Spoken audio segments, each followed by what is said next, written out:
Leyendo Gálatas 3.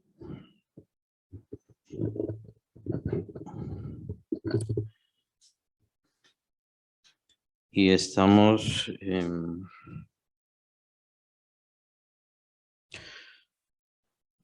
creo que ya pasamos versículo 13, pero vamos a ver versículo 13. Gálatas 3:13 y en adelante. Cristo nos redimió de la maldición de la ley, hecho por nosotros maldición, porque está escrito, maldito todo el que es colgado en un madero. Aquí habla pues obviamente del Señor Jesucristo, que el Señor Jesucristo se hizo maldición para que nosotros recibiésemos la bendición de Dios. Recuerden que el Señor Jesús tomó nuestro lugar, ¿no? Por eso dice, se hizo maldición.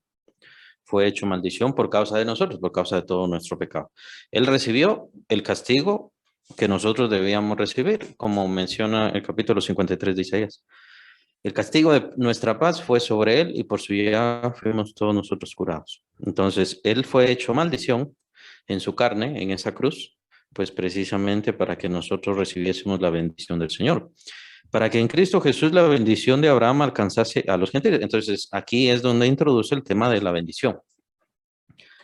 La bendición, nosotros fuimos hechos bendición o recibimos bendición precisamente porque el Señor Jesucristo fue hecho maldición por todos nosotros. Nosotros debíamos recibir esa maldición, pero el Señor Jesús la recibió al ser colgado en el madero, ¿no? Tal como está escrito, todo aquel que es colgado en un madero es hecho maldición, esa es la idea.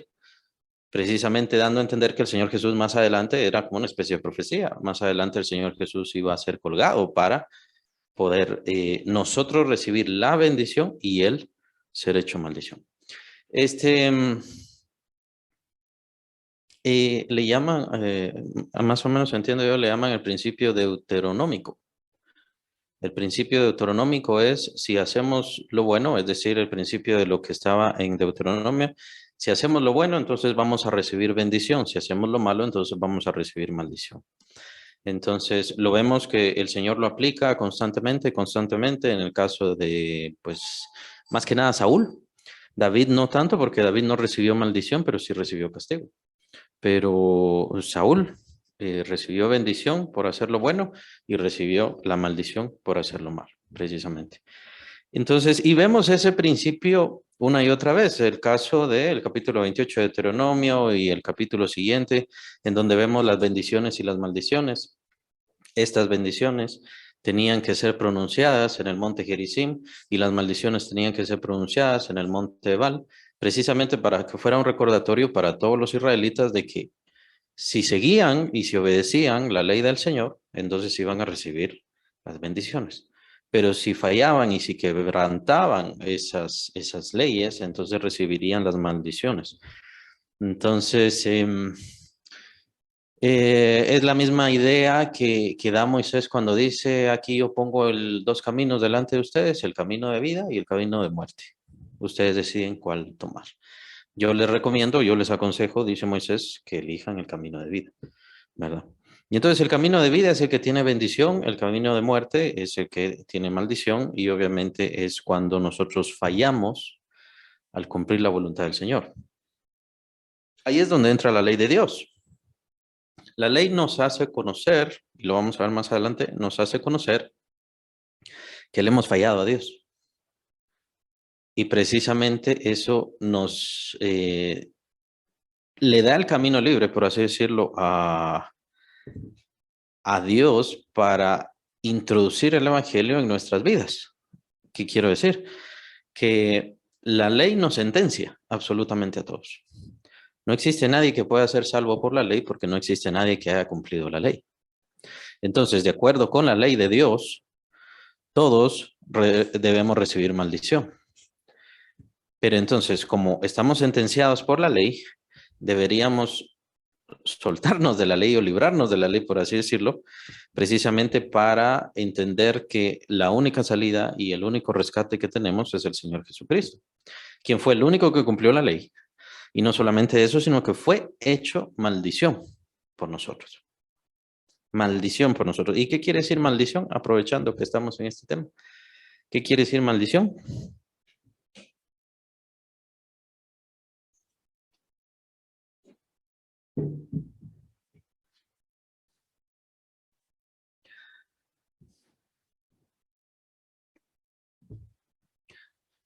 Pues el tema, no sé si alguien iba a hablar. Que estábamos pensando, pero no. No. Bueno, Y pues en sí el concepto de maldición tiene que ver con decir mal o pronunciar algo malo contra alguien. Bendición es decir lo bueno contra esa persona. En el caso del Señor, ¿por qué es tan importante eso? Porque nuestro bien, nuestro beneficio, nuestra dicha, por así decirlo, depende de la bendición que Dios nos da, o sea, de hablar lo bueno. De hecho, por esa razón es que el Señor mandó, incluso está la bendición sacerdotal en el libro de Números, en donde el Señor manda a los sacerdotes que bendigan al pueblo. ¿Qué quiere decir? Que pronuncien lo bueno. ¿Se acuerdan aquel pasaje? Y es muy famoso el pasaje ese, no quiero que nos desviemos mucho, pero vale la pena con respecto a esto de las maldiciones, porque ¿se recuerdan aquel pasaje de Balaam, la burra que le habló cuando encontró al sí, ángel, ¿verdad? ¿Se sí. acuerdan? Ahora, ¿él por qué iba en ese camino? ¿No? O qué se le O había encomendado. se le había encomendado que fuera a hablar mal del pueblo de Israel, que fuera a Eh, maldecirlos. si fuera a maldecirlos. Esa es Ajá. la idea, ¿verdad? Entonces, ¿qué iba a hacer él? ¿Qué iba a hacer Balaam? Balaam no iba a echarles veneno, Balaam no iba a echarles rayos, no iba a hacer un milagro en contra de ellos, les iba a maldecir. ¿Qué quiere decir eso? Iba a hablar en contra de ellos, iba a hablar mal de ellos, iba a decir que les fuera mal.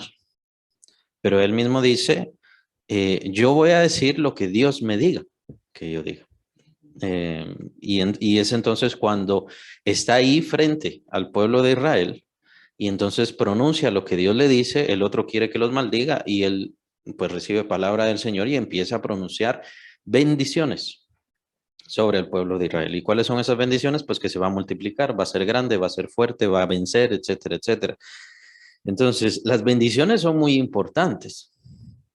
Las bendiciones son muy importantes, quiere decir, y obviamente lo vemos desde la perspectiva de Dios. Cualquier persona, si dice algo malo contra otra persona, ¿significa algo? En realidad no. O sea, no hay poder, ¿verdad? En su palabra. En realidad, de quien estamos buscando poder o de quien dependemos el poder es del Señor. Cuando el Señor pronuncia lo bueno sobre nuestras vidas, es entonces cuando estas bendiciones vienen a nuestra vida a causa de el hablar bien de Dios a nuestra vida, ¿sí? Cuando yo uso mucho es la palabra que tenga un día bendecido o muchas bendiciones de lo alto. Entonces, este es eh, para nosotros los humanos, es solo como un hablar bien, sin ningún poder. Y el único que tiene ese poder es el Señor para bendecirnos a nosotros, o no es bueno que nosotros digamos, yo te bendigo. Y de hecho la Biblia sí menciona que sí tenemos que bendecir y que somos de bendición y que vamos a heredar bendición. Entonces dice, bueno, hay varios pasajes, ¿no? Bendecid y no maldigáis, etcétera, etcétera. Que vamos a heredar bendición. Nosotros estamos en esta tierra para heredar bendición. Con respecto al Señor Jesucristo, dice que cuando lo maldecían, Él bendecía en realidad. Y cuando le pasaba algo malo, es decir, le hacían una injusticia, entonces Él lo encomendaba todo a la causa del juez justo. Entonces, en primer lugar, con respecto a nosotros como bendición, recuérdense, como les comento, en Números está la bendición sacerdotal. Entonces, no quiere decir que tenemos que hacer eso, pero Dios manda a sus sacerdotes desde el Antiguo Testamento que bendigan al pueblo. Esa era una de sus funciones. Enseñar al pueblo, interceder, ¿verdad? Orar por el pueblo, interceder al pueblo precisamente para hacer sacrificios y ofrendas. Si el pueblo había hecho lo malo, se recuerdan varias veces que hicieron lo malo. ¿Y qué pasaba? Venían los sacerdotes y tomaban los incensarios y empezaban a hacer intercesión por el pueblo y entonces el Señor perdonaba. Entonces, esas eran sus funciones sacerdotales y entre esas funciones sacerdotales está el bendecir al pueblo. Entonces, nosotros si somos real sacerdocio, como dice el apóstol Pedro, también tenemos esa función de bendecir al pueblo, de bendecir al pueblo. Y lo mejor es pues tener confianza y tener fe al respecto, ¿no? Em, es decir, debería yo tener cuidado porque no va a ser que si hablo mal de una persona, no va a ser que venga maldición sobre esa persona o me ensucie yo, ¿no? O sea, mi conciencia me ponga mal. Entonces, tratar de considerar yo mi boca como algo especial, mi voz como algo especial, que mi boca sirve para bendecir y no para maldecir. Eso es algo muy importante y es parte de la santificación propia de la misma lengua. Y el tema de la lengua lo habla bastante Santiago. Se recuerdan, ¿no? Que Santiago dice que la lengua es como un fuego pequeño, pero que puede incendiar un bosque. Que la lengua es como el timón de un barco, que un barco tan grande y tan pesado que es, pero apenas es dominado ¿por quién? Por un pequeño timón. Entonces, aquel que logra dominar su lengua es una persona verdaderamente sabia y que ha crecido verdaderamente, dice Santiago. Entonces, como parte de nuestro crecimiento y como parte de nuestra fe, ¿creemos nosotros que al bendecir a las personas, Dios va a bendecir a esas personas? Deberíamos creerlo. Deberíamos creerlo porque el Señor nos puso en esta tierra precisamente para dar bendición a las personas. Y esto no quiere decir de que ya estamos exentos, por ejemplo, de ayudar a alguien, sea monetariamente o sea con cierto cobijo. Es decir, la ayuda social siempre tenemos que hacerla, pero es bueno considerar el hecho de que tenemos que bendecir y que al bendecir pues esas palabras tienen poder, ¿no? O sea, Dios escucha esas bendiciones y Dios recibe esas bendiciones y Dios se agrada con esas bendiciones. Dios se agrada con un pueblo que constantemente esté bendiciendo, bendiciéndose entre sí y bendiciendo a las demás personas. Entonces, a eso, esa es la definición. Y hablar mal, maldición; hablar bien, bendición. En el caso de Dios, lo que pasa es de que cuando Dios habla algo bueno hacia alguna persona o hacia algún pueblo o hacia alguna nación, entonces vienen bendiciones. Y vienen bendiciones sobre esa nación o sobre ese individuo, ¿no? Y es lo mismo, solo que al contrario con respecto a las maldiciones. Cuando Dios maldice una nación, cuando maldice una generación, incluso puede maldecirla, o cuando maldice a un individuo, pues entonces vienen maldiciones, viene lo malo sobre esa persona. Y solamente consideren, si no estoy mal, es capítulo 29, de 29 a 30, dedica a las maldiciones mucho más. Las bendiciones es nada más capítulo 28, pero las bendiciones es mucho más. Maldito el fruto de tu vientre, el fruto de tu tierra, ta, ta, ta, ta, ta. Son muchas maldiciones. Es bueno considerar eso, ¿por qué? Porque si Dios dice lo malo, es entonces cuando esas cosas malas vienen. Buenas tardes, Marisol, buenas tardes, Linda, qué bueno que se conectaron. Estamos viendo Gálatas 3, versículo 13. Y aprovechando que estamos viendo aquí que nuestro Señor Jesucristo se hizo maldición por nuestra causa, es decir, la maldición que nosotros debíamos heredar, Él la tomó y Él fue hecho maldición precisamente para que nosotros pudiéramos recibir la bendición de Dios. Es eso lo que estamos viendo, entonces estamos considerando el tema de las maldiciones. Ahora, y consideremos esto de que el Señor no nos trajo aquí para decidir entre si bendecimos o maldecimos, ¿no? O sea, las maldiciones ya son temas que dejamos directamente para el diablo y él y sus secuaces les encanta hacerlo, los amarres y todas esas cosas, ¿verdad? O sea, esos son tipos de maldiciones. Entonces, el Señor con su pueblo, con su iglesia, prácticamente tenemos que olvidar las maldiciones. Señor, yo quiero que maldigas a este; Señor, yo quiero que maldigas a qué. Pues yo digo que el Señor, gracias a Dios, no escucha a toda esa gente, que sean creyentes o creyentes en apariencia, pues hablan de esa manera. Pero al mismo tiempo, gracias a Dios, que el Señor sí escucha lo de la maldición. Y probablemente es esta la razón. Probablemente es esta la razón. ¿Por qué el Señor no escucha las maldiciones? ¿Por qué el Señor no acarrea maldición? ¿Por qué el Señor no trae maldición sobre una persona, por ejemplo, que toma su nombre en vano y que no le busca, que desprecia su palabra, etcétera, cualquier mal? ¿Por qué no trae maldición? Porque el Señor ya se hizo maldición. Se hizo maldición el Señor Jesús en la cruz. ¿Por qué entonces Él va a traer maldición? Si él ya la tomó sobre sí, ajá, la carrió sobre sí mismo, sobre su ser, y entonces en la cruz todo eso se acabó. Y entonces, ¿para qué tomó él esa maldición? Para poder traer la bendición sobre todos nosotros, la bendición que Dios quería y que Dios le impartió a Abraham. Abraham. Esa bendición y todas las demás bendiciones, el ser parte del pueblo escogido, etcétera, etcétera, todas estas son bendiciones que Dios prometió y son inquebrantables. Pero ¿cómo nos iba a hacer a nosotros parte? No solamente porque éramos malos condenados, sino que además éramos gentiles, no pertenecíamos a la descendencia de Abraham. Entonces, es en Cristo Jesús que Él toma nuestra maldición. Ese es otro de los beneficios de su cruz, por cierto. Y el apóstol Pablo se dedica mucho a hacer esto, especialmente en Romanos y especialmente en Gálatas. Yo no sé si llevan una lista, pero sería bueno que llevaran una lista de todas las cosas que el Señor Jesús hizo en su cruz y los beneficios que recibimos a través de su cruz. Vimos la semana pasada, ahora vemos otra. Maldición. Él se hizo maldición por nosotros. Y era la maldición que nosotros debíamos recibir. Dios se veía obligado, ya que éramos malvados, se veía obligado a maldecirnos y eso significaba nuestra condenación y nuestra ruina absoluta. Eso era lo que nos deparaba, no nos deparaba ninguna otra cosa.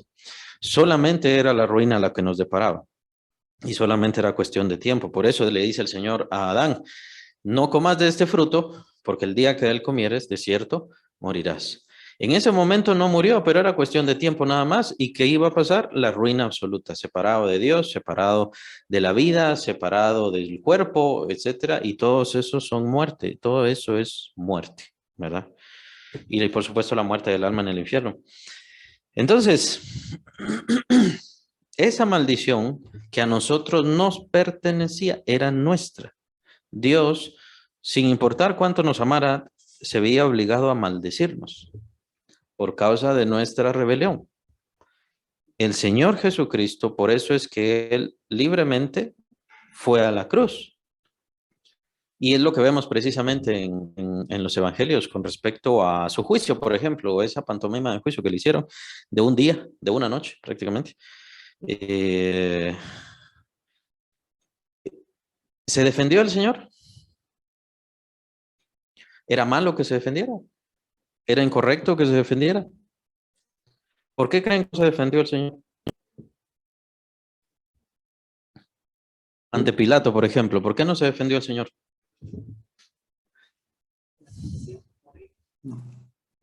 ¿Por qué no se defendió? Porque ya era el plan de salvación. ¿Pero qué hubiera pasado si se hubiera defendido? Defienda, logra salir, ¿Por qué? logra ganar. Queda libre, exacto. Ajá. Por eso es que no se defendió, por eso es que cuando lo llevaron ante Herodes, él se quedó callado. Para empezar, Herodes era más un espectáculo lo que él quería, pero si se dan cuenta con respecto a Pilato, en cuanto a Pilato, en realidad el Señor le empieza a dar testimonio de quién era él verdaderamente. Y obviamente era un testimonio que él no iba a comprender muy bien. Lo que estaba haciendo era tratando de trastocar su conciencia, ¿verdad? Pero el Señor no se defiende precisamente, ¿por qué? Porque si no hubiera salido libre. Y él sabía que su propósito ahí era morir y que se cumpliera la escritura y que se cumpliera la profecía que él decía. Entonces, si él fue a la cruz a hacerse maldición, fue precisamente porque él tomó libremente la decisión de sacrificarse por todos nosotros. Entonces, al él ir a la cruz, no fue simplemente ir a la cruz, sino fue tomar la maldición que era toda nuestra. Por eso tenía que estar en la cruz. Tenía que estar en la cruz para poder tomar la maldición que nos pertenecía a todos nosotros. Entonces, al quitar la maldición que era nuestra, lo que quedaba era, ya estábamos libres para poder recibir la bendición. Y como todo depende de una decisión, como todo depende de un regalo se recibe, un regalo se acepta, un regalo no es una obligación. Entonces, depende de cada quien recibir la bendición. Cuando aceptan recibir la bendición, cuando aceptan recibir el regalo, entonces viene la bendición, viene la gracia, viene la dicha, se quita completamente toda llamémosle toda rebelión o toda separación entre el hombre o entre esa persona y Dios, porque aún así el hombre sigue separado de Dios y por eso es que somos embajadores en nombre de Cristo y le pedimos al mundo y le pedimos a la gente, escribe el apóstol Pablo, reconcíliense con Dios. Reconcíliense con Dios. Todavía no está la reconciliación porque depende de la decisión de la persona, pero todo obstáculo ya fue quitado por el Señor Jesucristo. Lo único que tiene que hacer es tomar su decisión esa persona, de entregarle su vida a Cristo, precisamente, ¿no? Entonces, consideren eso. Nosotros ya éramos malditos, ya éramos, ya teníamos toda la maldición sobre nosotros, tal como aparece capítulo 29, capítulo 30 de Deuteronomio. Todas esas maldiciones ya eran nuestras. Y ni siquiera lo sabíamos. ¿Por qué no lo sabíamos? Porque estamos completamente ciegos. Esa ceguera todavía sigue. Esa ceguera todavía continúa. Por eso nuestras conciencias muchas veces están endurecidas. Muchas veces es difícil para el Señor llegar a nuestras conciencias porque hacemos lo malo y en realidad ya lo vemos como algo normal, como algo bueno, como algo correcto. Y no digamos en el mundo, ¿no? Eh, para muchos en el mundo que creen que buscan al Señor, cometer lo malo, cometer pecado, creen que están bien, creen que están en lo correcto. ¿Y eso por qué? Es porque sus conciencias están endurecidas, sus ojos o su conciencia está en tinieblas, no logran ver, no logran entender y no logran darse cuenta que el Señor está precisamente molesto por su maldad. Nosotros ya teníamos maldición y ni siquiera nos damos cuenta. Dios ya nos había maldecido y estábamos sentenciados. ¿Sentenciados a qué? A una ruina total, a una ruina absoluta. Y el Señor vino a tomar esa maldición por nosotros, ¿verdad? Ahora consideren la otra parte, que el Señor Jesucristo, con su relación con Dios, que fue perfecta desde la eternidad anterior, que no había ninguna disparidad o diferencia entre ellos o desacuerdo entre ellos. Ni siquiera existía desacuerdo entre ellos y el sometimiento era perfecto entre ellos. Me refiero a la Trinidad y especialmente su relación con el Padre. Vemos aquí que el convertirse en maldición, aun cuando fueron unas cuantas horas, algunos dicen desde las 12 a las 3, algunos dicen desde las 9 a las 3, pero fueron unas cuantas horas nada más, pero consideremos la eternidad del Hijo de Dios y la eternidad del Padre y la eternidad obviamente del Espíritu Santo que por toda esa eternidad anterior fueron unidos, fueron perfectos, fueron limpios, fueron puros absolutamente y en ese instante el Hijo de Dios es como si se separara de esa perfección, de esa gloria, ¿no? Maravillosa, de tal manera que hay algunos que pues dicen que el Señor Jesús murió espiritualmente y todo eso. No consideramos obviamente eso correcto, Él no murió espiritualmente. Lo que pasa es que no sabemos exactamente qué pasó. Es una gran paradoja lo que sucedió en Él. Una gran paradoja. ¿Qué fue lo que pasó en Él? ¿Cómo sucedieron las cosas en Él?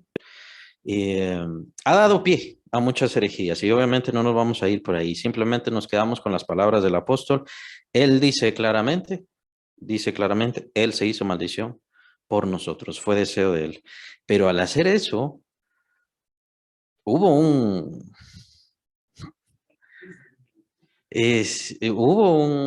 evento muy grave. Algo muy terrible sucedió en la situación de la Trinidad, me refiero, y es por eso que el Padre tuvo que abandonarlo. Por eso dice el Señor, Dios mío, ¿por qué me has desamparado? ¿No? ¿A qué se refiere eso? Hubo un conflicto entre la Trinidad, ¿no? Y específicamente, tal como usando las palabras del Señor Jesús, dice, Dios mío, ¿por qué me has desamparado? Es el conflicto entre el Padre y el Hijo en ese instante, fue en esa situación. No importa o es irrelevante la situación del tiempo. Bueno, es que fueron unas cuantas horas, eso es irrelevante. Para la eternidad, que fue una perfecta unión por toda la eternidad, simplemente separarse por un instante es algo bastante grave. Ahora no vamos a seguir especulando, ni mucho menos vamos a dar pie a ninguna cosa, porque sí, se ha dado pie a herejías, por cierto, con respecto a esto, y es por especular mal o especular más allá. Es decir, ¿qué pasó en el Señor Jesucristo siendo Él el Hijo de Dios, el Verbo de Dios, ¿no? Ahí en esa cruz es algo imposible, nadie lo puede entender. Es como que lográramos entender que todos los pecados de toda la humanidad cayeron sobre Él. ¿Cómo podemos entender eso? Nadie puede entender eso. Nadie tiene tanta inteligencia para poder entender eso si es que la inteligencia ayuda para explicar eso. No se puede.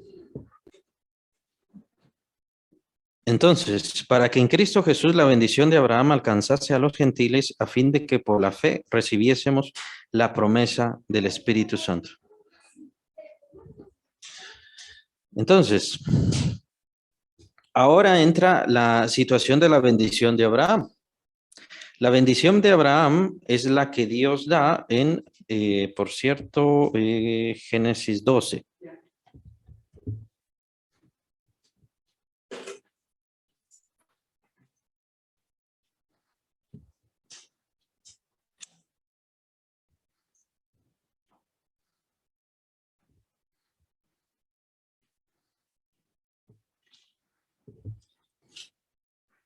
Lo vimos un poco la semana pasada, ahora lo vamos a ver un poco más detallado. Génesis 12:7.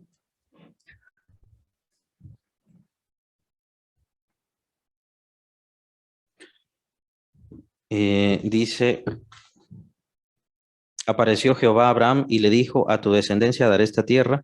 Edificó ahí un altar a Jehová, quien le había aparecido. A tu descendencia daré esta tierra. De acuerdo con la concordancia, regresamos a Gálatas y vemos Gálatas versículo 15 del capítulo 3. Versículo 15, hermanos, habla en términos humanos. Un pacto, aunque sea de hombre, una vez ratificado, nadie lo invalida ni le añade. Ahora bien, a Abraham fueron hechas las promesas y a su simiente. No dice y a las simientes, como si hablase de muchos, sino como de uno, y a tu simiente, la cual es Cristo. Ahora, el pasaje este es Génesis 12:7, lo acabamos de leer, donde dice y a tu descendencia. Ahora, el apóstol Pablo menciona aquí que lo que se lee ahí es y a tu simiente. ¿Les parece a ustedes igual? Les pregunto. ¿Es lo mismo que menciona el apóstol Pablo y a tu simiente? Como lo mismo que vemos en Génesis 12 y a tu descendencia.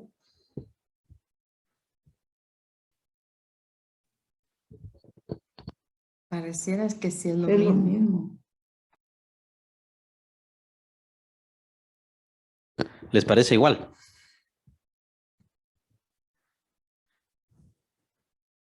¿No les parece un poco el número que cambia? Descendencia, plural, simiente, singular. Tu Sí, simiente. tu simiente.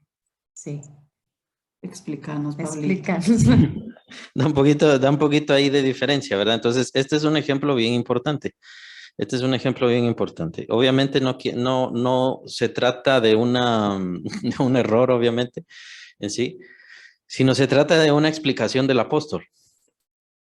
Y es con eso con lo que nos tenemos que quedar. Eso es bien importante. Cuando vemos tu descendencia en Génesis 12:7, da pie a cualquiera de la descendencia o a toda tu descendencia. Estoy hablando de toda tu descendencia, como si el Señor estuviera diciendo eso. A toda tu descendencia le voy a dar todas estas bendiciones. Es lo que dice Génesis 12:7, pero el apóstol Pablo dice que lo que ahí está escrito es y a tu simiente. ¿Verdad?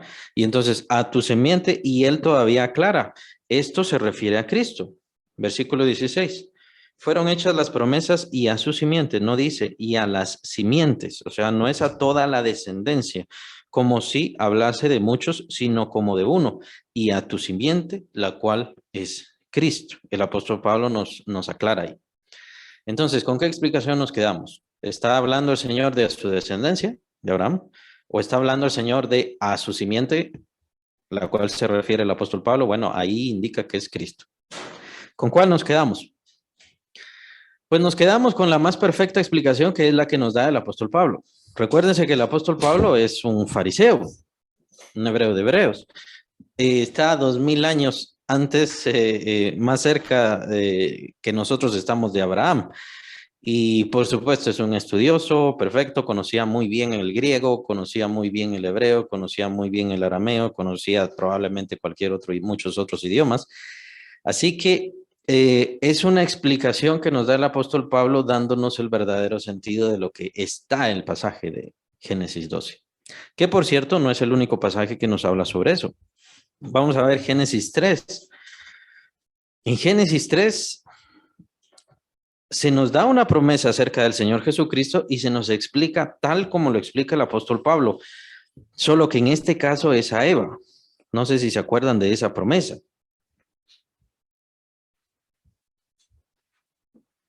Génesis 3:15.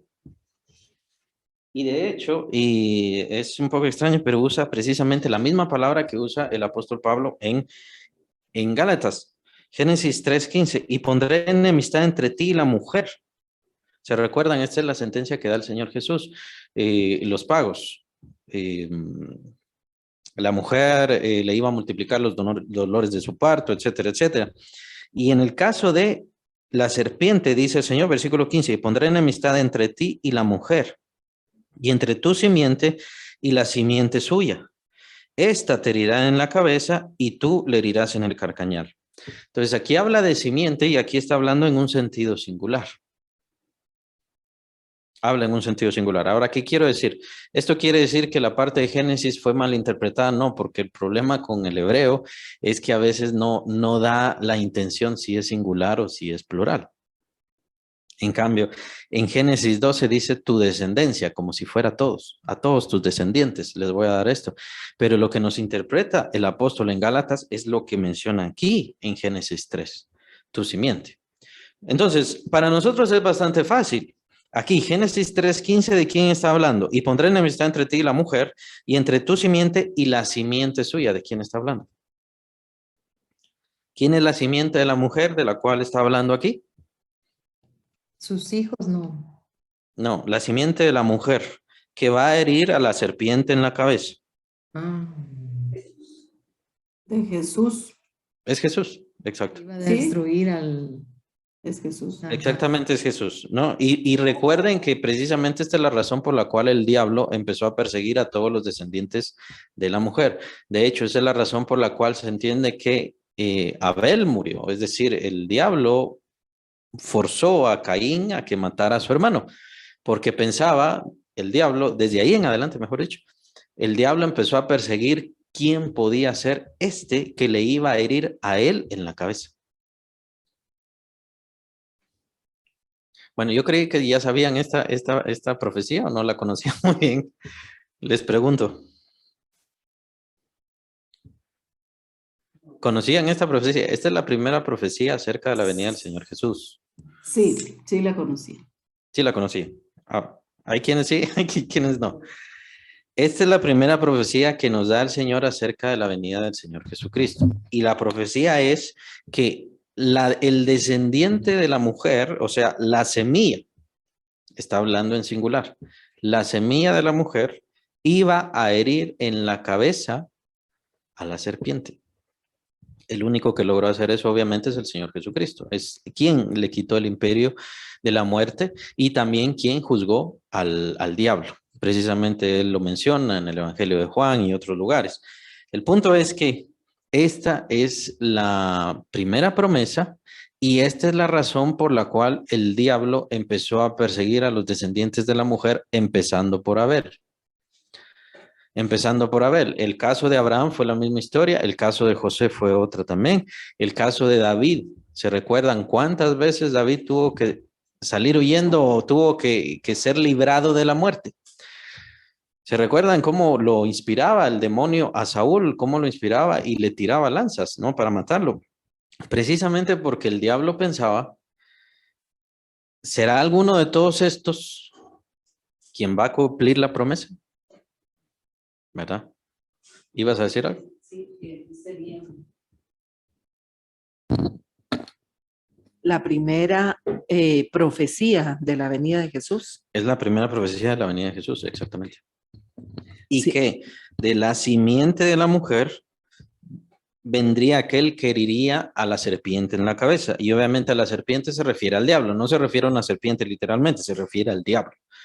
O lo que llama en Apocalipsis la serpiente antigua.